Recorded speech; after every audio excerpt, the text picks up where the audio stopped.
Welcome to top headlines. 71వ జాతీయ చలనచిత్ర అవార్డులో విజయం సాధించిన చిత్ర బృందాలను తెలంగాణ ముఖ్యమంత్రి రేవంత్ రెడ్డి మర్యాదపూర్వకంగా కలిశారు. భగవంత్ కేసరి దర్శకుడు అనిల్ రావుపుడి, హనుమాన్ దర్శకుడు ప్రశాంత్ వర్మ, బేబీ చిత్ర దర్శకుడు సాయి రాజేష్ సహా పలువురిని సీఎం సత్కరించారు. వారికి శాలువాలు కప్పి అభినందనలు తెలిపారు. తెలుగు సినిమా ప్రతిభ జాతీయ స్థాయిలో గుర్తింపు పొందడం గర్వకారణమని రేవంత్ రెడ్డి పేర్కొన్నారు. భవిష్యత్తులో మరిన్ని అంతర్జాతీయ స్థాయి విజయాలు సాధించాలని ఆకాంక్షించారు. తెలుగు సినీ పరిశ్రమకు ప్రభుత్వంగా పూర్తి మద్దతు ఇస్తామని హామీ ఇచ్చారు.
కాళేశ్వరం ప్రాజెక్టు కారణంగా 1,00,000 కోట్ల ప్రజాధనం వృధా అయినట్లుగా హరీష్ రావు ఒప్పుకోవడం సంతోషకరమని మేడిపల్లి సత్యం వ్యాఖ్యానించారు. ఈ ప్రాజెక్టు నిర్మాణంలో అవినీతి, లోపభూయిష్ట నిర్ణయాల వల్ల రాష్ట్ర ఖజానాకు భారం పడిందని విమర్శించారు. ప్రజల కష్టార్జిత ధనాన్ని వృధా చేసిన ఈ ప్రాజెక్టు నిజాలు బయటపడుతున్నాయని అన్నారు. హరీష్ రావు స్వయంగా అంగీకరించడం కాళేశ్వరం లోపాలపై పటిష్టమైన ఆధారమని బాధ్యులపై చర్యలు తీసుకోవాలని డిమాండ్ చేశారు. నిన్న మాజీ మంత్రి హరీష్ రావు గారు మరోసారి నిజం ఒప్పుకున్నాడు. కాళేశ్వరం ప్రాజెక్టు కట్టి 1,00,000 కోట్ల ప్రజాధనాన్ని ముంచినట్లు స్వయంగా ఒప్పుకోవడం ఆయన కొంత సంతోషకరం. ఇప్పటికైనా కాళేశ్వరం ప్రాజెక్టు గురించి అసలైన నిజం చెప్పినందుకు, చేసిన తప్పు ఒప్పుకున్నందుకు హరీష్ రావు గారిని చూసి తెలంగాణ ప్రజలు కొంత జాలు చూపిస్తున్నారు. హరీష్ రావు గారు చెప్తారు, ఎల్లంపల్లి నుంచి గేట్లు ఎత్తేసి నీటిని సముద్రంలోకి వదిలేస్తున్నారు, ఇది క్రిమినల్ నెగ్లిజెన్సీ కాదా అని చెప్పి నేను హరీష్ రావు గారు ప్రశ్నించాను. ఎల్లంపల్లి నుంచి నీళ్లు వదిలితే మరి సముద్రంలోకి ఎందుకు పోతున్నాయి? ఎల్లంపల్లికి ఆ రోజు మీరు దిగువన కట్టిన కాళేశ్వరం ప్రాజెక్టు బ్యారేజీలన్నీ ఏమైపోయినాయి? అవి నీళ్లు ఆపేటందుకు ఎందుకు పనికి రాకుండా పోయినాయి? ఆ రోజు అత్యంత నాసిరకంగా కుంగిపోయే విధంగా కట్టినది ప్రభుత్వం ఎవరు? అటువంటి గాలి మేడలు, గోదావరి నీళ్ల మీద కుంగిపోయే బ్యారేజీలు కట్టిన అవినీతి చరిత్ర కేసీఆర్ గారిది, హరీష్ రావుది కాదా అని నేను ప్రశ్నిస్తున్నా. ప్రజలకు ఈ రోజైనా నిజం తెలిసింది. ఎల్లంపల్లి గేట్లు ఎత్తి నీళ్లు వదిలితే సుందిల్లా, అన్నారం, అక్కడి నుంచి నీళ్లు వదిలితే మేడిగడ్డ బ్యారేజీ, ఇవన్నీ పనికి రాకుండా కట్టింది మేమే అని చెప్పి స్వయంగా హరీష్ రావు గారు ఒప్పుకున్నారు. ఎల్లంపల్లిలో వదిలేసిన నీళ్ళన్నీ కూడా సముద్రం పాలవుతున్నాయన్న నిజాన్ని హరీష్ రావు గారు ఒప్పుకున్నారు ఆయన మాటల్లోనే. కాళేశ్వరం ప్రాజెక్టు కట్టిన తొలి 2 ఏళ్లలో భారీ లిఫ్టులు కట్టించిన మరి గొప్పలు చెప్పుకున్నటువంటి ఆనాడు కేసీఆర్ గారు, హరీష్ రావు గారు అప్పుడు ఎన్ని దారుణాలు చేసిండ్రు.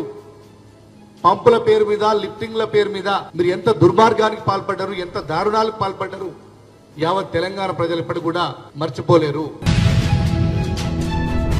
కృష్ణా జిల్లా గన్నవరం మండలం మర్లపాలెం గ్రామానికి చెందిన జాస్తి యశ్వంత్ మెక్సికోలో సాఫ్ట్వేర్ ఇంజనీర్ గా పనిచేస్తూ ఓ వైద్యురాలిని పరిచయం చేసుకున్నారు. మొదట చికిత్స కోసం ప్రారంభమైన ఆ పరిచయం క్రమంగా ప్రేమగా మారింది. ఇరు కుటుంబాల పెద్దల అనుమతితో భారతీయ సాంప్రదాయబద్ధంగా వివాహం జరిపించారు. ఈ పెళ్లి స్థానికంగా చర్చనీయాంశంగా మారింది. యశ్వంత్ వివాహం ద్వారా 2 దేశాల సంస్కృతులు కలిసినట్లుగా భావిస్తున్నారు. ఈ వివాహం గ్రామంలో సంతోష వాతావరణం నెలకొంది. తెలంగాణ రాష్ట్ర కాంగ్రెస్ మంత్రి కొండా సురేఖ తిరుమల శ్రీవారిని దర్శించుకున్నారు. ఆమె కుటుంబ సభ్యులతో కలిసి స్వామివారి ఆలయానికి చేరుకుని ప్రత్యేక పూజలు నిర్వహించారు. దర్శనం అనంతరం ఆలయ వేద పండితులు తీర్థ ప్రసాదాలు అందజేశారు. కొండా సురేఖ ప్రజల సుభిక్షం, శాంతి కోసం ప్రత్యేకంగా ప్రార్థించినట్లు సమాచారం. తిరుమల దర్శనం సందర్భంగా భక్తులు ఆమెను కలిసి ఆశీర్వాదాలు తీసుకున్నారు.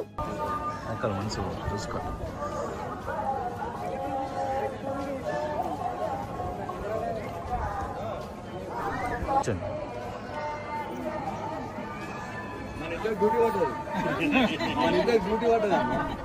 లైటింగ్ కొడతాడు కొట్లాటలు అయితే ఇప్పుడు వాళ్ళే మనమే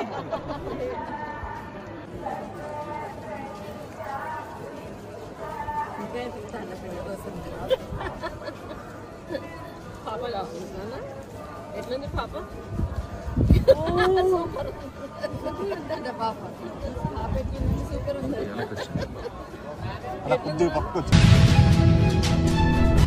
రష్యా ఉక్రెయిన్ యుద్ధ పరిణామాలపై చర్చించేందుకు వైట్ హౌస్ లో కీలక సమావేశం జరిగింది. అమెరికా అధ్యక్షుడు డొనాల్డ్ ట్రంప్, ఉక్రెయిన్ అధ్యక్షుడు వొలోడిమిర్ జెలెన్స్కీతో పాటు 7 యూరోపియన్ దేశాల అధ్యక్షులు ఈ భేటీలో పాల్గొన్నారు. యుద్ధం కొనసాగుతున్న నేపథ్యంలో శాంతి స్థాపన, మానవతా సహాయం, భద్రతా చర్యలపై ప్రధాన చర్చలు సాగాయి. ఉక్రెయిన్ కు మద్దతుగా మరిన్ని చర్యలు తీసుకోవాలని యూరోపియన్ నేతలు అభిప్రాయపడ్డారు.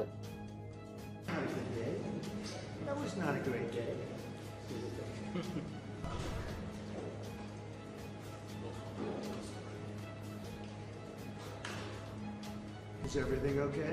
You all set? Thank you very much. Thank you very much. Appreciate it.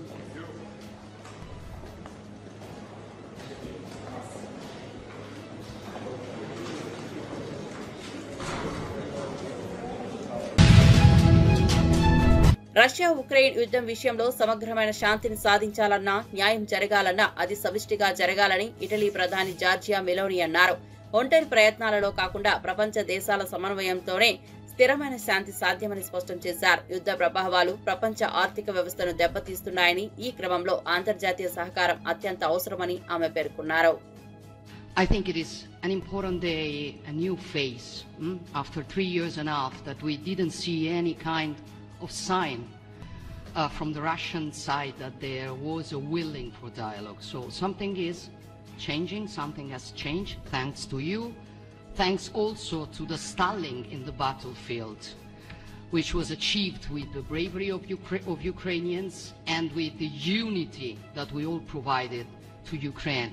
And the reason why I mention it is that we also have to remind that if we want to reach peace and if we want to guarantee justice, we have to do it united. So that's why it's a very good day, the one we are in. You can obviously count on Italy as it was from the beginning. We are on the side of Ukraine and we do absolutely support your efforts towards peace. We will talk about many important topics.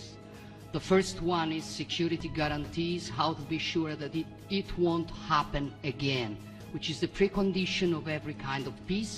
I'm happy that we will discuss about that. I'm happy that we will begin from a proposal which is the, let's say, Article 5 model, which was Italian at the beginning. So we are always ready to bring our proposals for peace, for dialogue. It's something we have to build together to guarantee peace and to defend the security of our nation. So thank you, Mr. President, for hosting us. Thank you.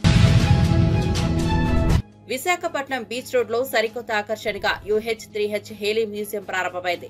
సుమారు 3.50 కోట్ల నిధులతో నిర్మించిన ఈ మ్యూజియాన్ని incharge మంత్రి డోలా బాల వీరాంజనేయ స్వామి, హోంమంత్రి వంగలపూడి అనిత కలిసి ప్రారంభించారు. ప్రజలు, పర్యాటకులు ఆస్వాదించేలా ప్రత్యేకంగా మ్యూజియం రూపుదిద్దుకుంది.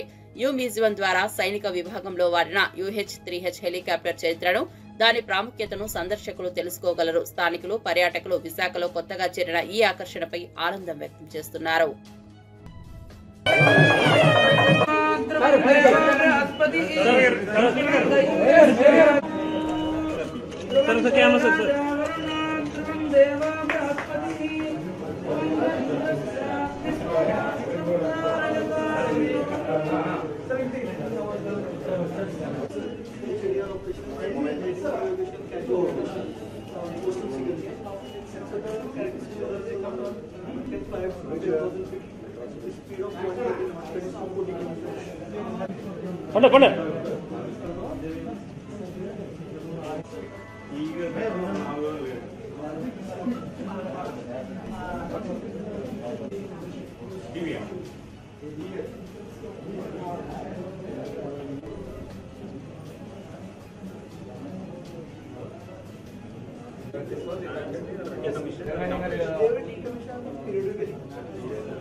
श्रवणाय गुर्महे समे कामां कामकामाय मह्यं कामेश्वरो वै श्रवणो यदातो कुबेराय वै स्वर्गमानैः भवति तमन्तं भवति तदाचर्वर्गयेनावर्धयन्ति तमेनमेव सदात्मानं भवति तदमनन्तं भवति तदमैश्वर्यं भवति तदमिदं ज्ञानं विज्ञानं प्रज्ञानं जानत विजानत श्रेयोवसीयायुच्चं भूतं भूतं सम्भान् ज्योतिष्मास्तेजस्नानातवत्पुस्तपितवन्नविदवन्न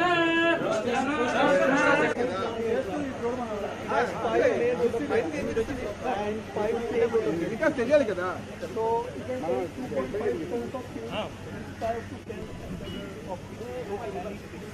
ఫుల్ చదువుకుని రావుడు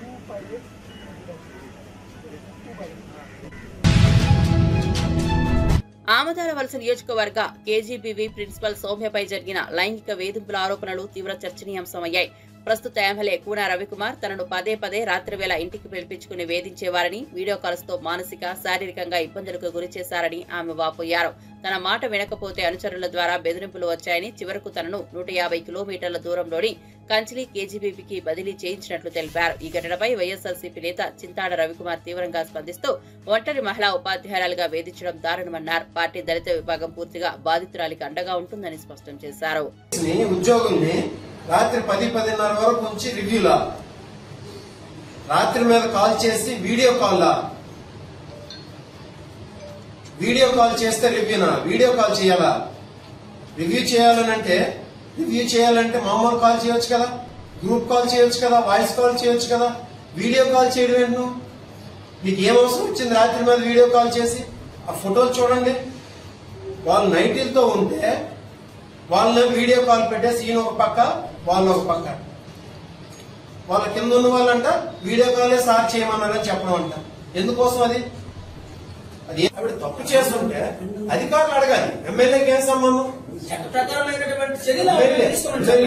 గారికి గానీ లేకపోతే సంబంధిత అధికారులకు గానీ లక్ష రూపాయలు పెట్టమనండి. ఈ తప్పు చేస్తే ఎంప్లాయ్ కాబట్టి చట్టపరమైనటువంటి చర్యలు తీసుకోమని చెప్పండి. తర్వాత ఆర్జేడీ నేను కనుక్కున్నది కదా, ఆర్జేడీ కూడా ఇచ్చారు కదా, ఆమెకి అసలు ఇన్ఫర్మేషన్ లేదట. ఆర్జేడీ ఈమె కూడా పిలవాలి కదా, ఈమె కూడా పిలిపించి అడగాలి కదా. అది కూడా భయభ్రాంతులు చేసి వాళ్ళ పిఏ డైరెక్ట్ వెళ్ళి వాళ్ళందరూ మీరు ఇక్కడ ఒక్కరు కూడా కేజీబీలు ఉండరు, మీరు ఎవరైనా తప్పుడుగా నేను చెప్పినట్టు చెప్తే పర్లేదు, కానీ ఏమైనా తప్పుడు సమాచారం ఆమె మీద న్యాయబద్ధంగా ఒక్కరి మీద చెప్పినా మేము ఒప్పుకోమని వాళ్ళందరూ ఎమ్మెల్యే పిఏ గారు బెదిరించారు. ఎంక్వైరీలో అధికారులు బెదిరించారు. ఎంక్వైరీలో ఆమెకి బెదిరించారు. ఆమె ఎవరు ఆర్జేడీ గారికి వెళ్తే ఆర్జేడీ ఎంక్వైరీలో వీళ్ళందరూ ఎవరు ఎమ్మెల్యే గారు పిఏ గారు వెళ్ళి వాళ్ళ స్టాఫ్ అందరికి బెదిరించి మీరు చెప్పినట్టు మీరు చెప్పండి, ఆమె మీద మేమేం చెప్పామో అదే మీరు చెప్పండి అని ఆర్జేడీ గారు చెప్పారు. ఇంకొక విషయం, ఒక ట్రాన్స్ఫర్ కోసం ఒక మహిళ ఎంఎస్సీ ఎంఈడీ ఎంఎస్సీ బీఈడీ చేసిందంట. మహిళ మీడియా ముందుకు వచ్చి తన మీద ఇంతటి అభియోగాలు మోపుకుంటుందా ఒక ట్రాన్స్ఫర్ కోసం? ఒకసారి మీరందరూ ఆలోచించండి. ఓ దళిత మహిళ, ఏ మహిళ అయినా ముందు మీడియా ముందుకు వచ్చి ఒక ట్రాన్స్ఫర్ చేసినందుకు అది ఒక అధికార పార్టీ ఎమ్మెల్యే మీద ఇంతటి పెద్ద అభియోగాలు మోపుతుందా? ఆమె మీద ఆవిడ క్యారెక్టర్ మీద మర్చి చేసుకుంటుందా? ఆవిడ ఎంతో ఏడ్చిందండి, ఎన్నో బాధలు చెప్పింది ఆవిడ. ఇంకా అవన్నీ మేము ఎందుకంటే వాటికి కొన్ని సాక్ష్యాలు ఉండవు కాబట్టి మేము ఇంకా మీడియా ముందు చెప్పాలి. నగరం అభివృద్ధి దిశగా దూసుకెళ్తోందని, ఇది ముఖ్యమంత్రి ముందు చూపుకు నిదర్శనమని కోట్ల శ్రీనివాస్ పేర్కొన్నారు. మౌలిక వసతులు, రహదారులు, పారిశ్రామిక అభివృద్ధి, ఐటీ రంగం విస్తరణతో నగరం రూపురేఖలు మారుతున్నాయని ఆయన అన్నారు. ముఖ్యమంత్రి తీసుకున్న నిర్ణయాలు భవిష్యత్ తరాలకు బాట చూపే విధంగా ఉన్నాయని వ్యాఖ్యానించారు. అభివృద్ధి ప్రాజెక్టులు అమలు కావడంలో ప్రజల జీవన ప్రమాణాలు మెరుగుపడుతున్నాయని చెప్పారు.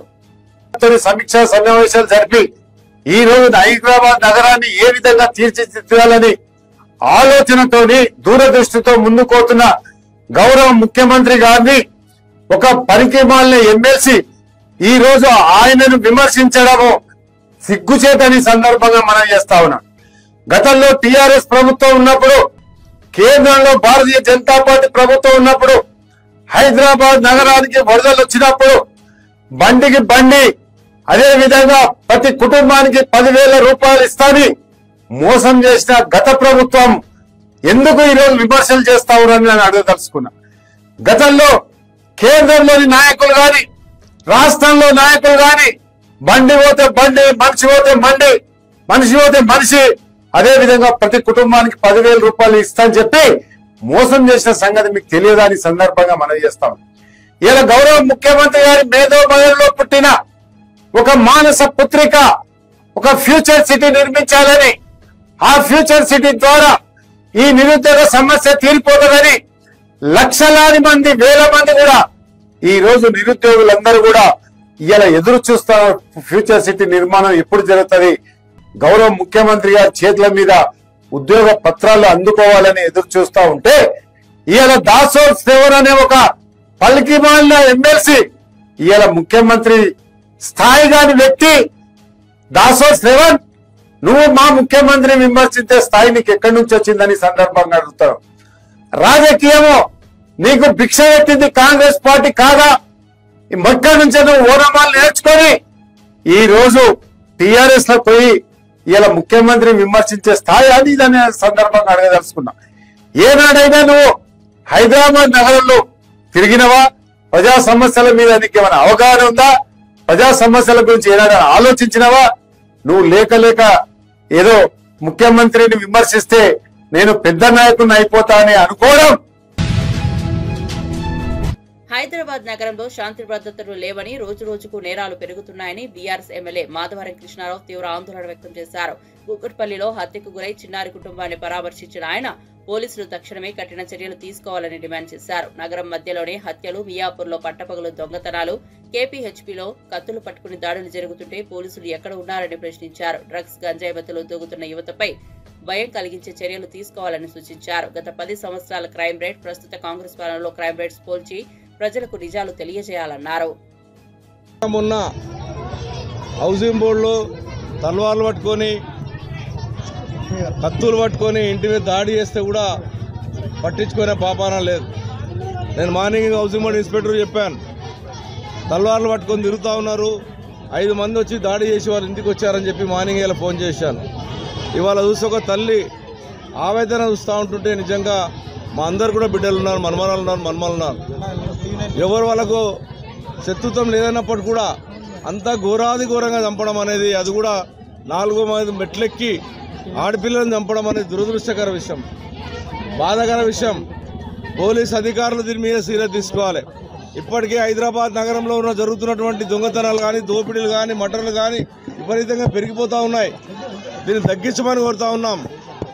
ఆ పిల్ల పానం తెచ్చేయగలలేం కానీ ఇంకొక పిల్లకు కూడా జరగొద్దని చెప్పి తల్లి ఆవేదన చెప్తా ఉంటుంటే బాధ కలుగుతూ ఉంది.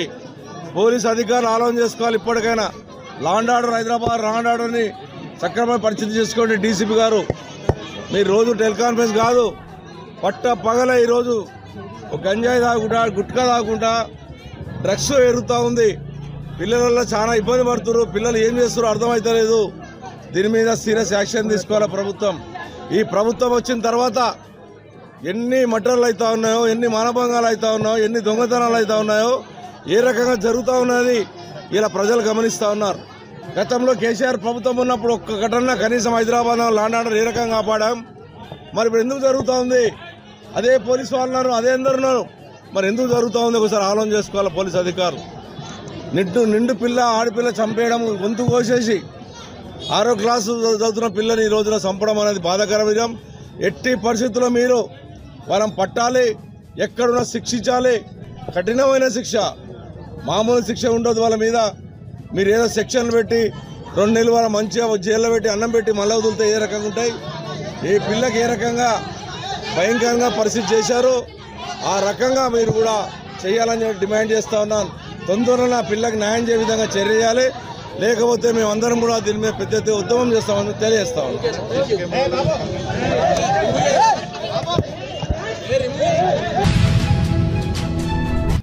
తెలుగు సినీ పరిశ్రమలో కార్మికుల వేతనాల పెంపు డిమాండ్స్ తో షూటింగ్స్ నిలిచిపోయాయి. 2000 లోపు జీతాలు ఉన్న వారికి శాతం ప్రకారం పెంచుతామని నిర్మాతలు ప్రకటించిన కొన్ని షరతులు అంగీకరించాలని స్పష్టం చేశారు. దీనిపై కార్మికులు అసమ్మతి వ్యక్తం చేయడంతో సమస్య క్లిష్టమైంది. ఈ పరిస్థితిలో అగ్రనేత నటుడు చిరంజీవి రంగంలోకి దిగి ఫెడరేషన్ సభ్యులతో సమావేశమయ్యారు. ప్రతి యూనియన్ సమస్యలను విన్న ఆయన త్వరిత పరిష్కారం కోసం నిర్మాతలతో చర్చిస్తానని హామీ ఇచ్చారు. పరిశ్రమ ఆగిపోకుండా ఇరు వర్గాలు అంగీకారానికి రావాలని పిలుపునిచ్చారు.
ఎడతెరిపి లేకుండా కురుస్తున్న వర్షాలు, ఎగువ ప్రాంతాల నుంచి వస్తున్న వరద ప్రవాహాలతో భద్రాచలం వద్ద గోదావరి నీటి మట్టం వేగంగా పెరుగుతోంది. ఉదయం 37 అడుగుల వద్ద గోదావరి ప్రవహిస్తోంది. స్నాన ఘట్టాల వద్ద పలు మెట్లు వరద నీటిలో మునిగిపోవడంతో భక్తులు ఇబ్బందులు ఎదుర్కొంటున్నారు. కళ్యాణ కట్ట వరకు నీరు చేరింది. భక్తులు నదిలో లోతుగా ప్రవేశించరాదని అధికారులు హెచ్చరికలు జారీ చేశారు.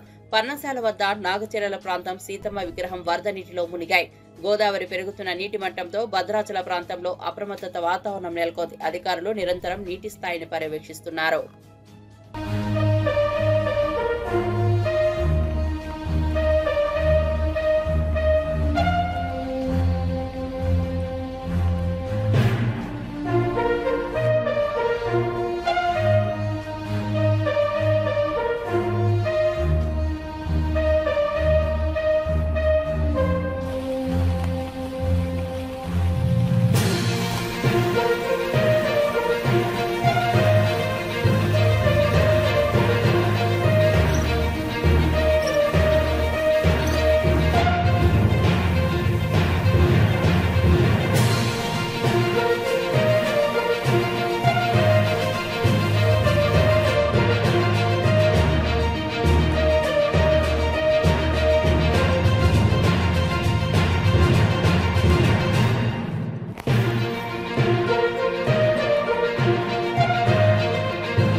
ముంబై నగరాన్ని భారీ వర్షాలు అతలాకుతలం చేస్తున్నాయి. 3 రోజులుగా కురుస్తున్న వర్షాలతో రోడ్లు, రైల్వే లైన్లు, లోతట్టు ప్రాంతాలను నీట మునిగిపోయాయి.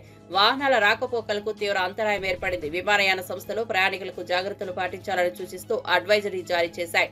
ఉదయం 6 నుంచి 8 గంటల మధ్యలో 17.7 సెంటీమీటర్ల వర్షపాతం నమోదైనట్లు మహారాష్ట్ర సీఎం దేవేంద్ర ఫడ్నవీస్ వెల్లడించారు.